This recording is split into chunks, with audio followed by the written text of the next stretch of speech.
Ready for the next level? So we're gonna go into kettlebell jerks. Now, remember, a kettlebell jerk is a ballistic or a high power movement, and it's overhead press, right?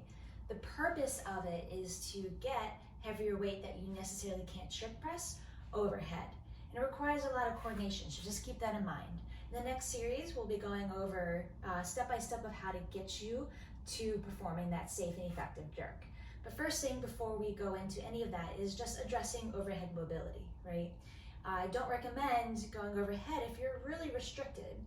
And a good way to test and see where you're at for the day, because mobility changes day by day, you gotta test and retest, is overhead raise. I recently just learned this from Katie St. Clair, and it is an awesome, just quick overhead raise test to kind of assess of where you are in your external rotation and in your back rib cage, okay? So, thanks Katie.